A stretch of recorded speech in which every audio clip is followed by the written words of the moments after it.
La ubre de las vacas lecheras es afectada por el estrés calórico. El aumento de la temperatura ambiental puede ser capaz de afectar la ubre en las vacas lecheras. El aumento del calor influye directamente en el ganado vacuno, en temas reproductivos y productivos. En las vacas lecheras el estrés calórico afecta la sanidad de la ubre.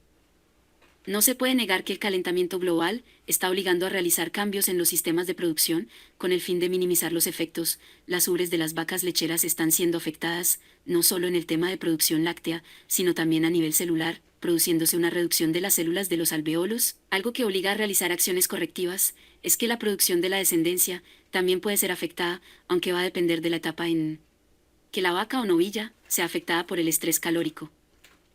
El estrés calórico afecta de diferentes formas al ganado vacuno, pues además de afectar la ubre de las vacas afecta la rumia, tienen incidencia en el sistema inmune, temas reproductivos y en los peores casos, se presentan mortalidades de los vacunos.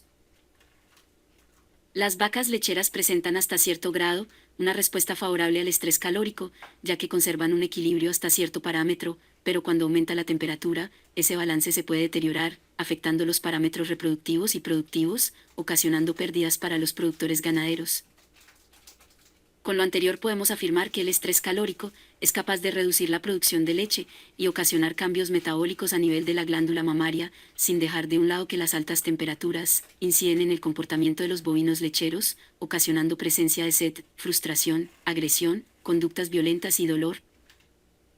Las vacas lecheras que presentan estrés calórico antes del parto generalmente presentan menor desarrollo de la ubre y por ende menor producción de leche. Además, con esto se afecta el óptimo desarrollo de la placenta, con lo que se genera una mala nutrición del feto y en consecuencia crías más pequeñas y en final una marcada reducción en la producción de leche.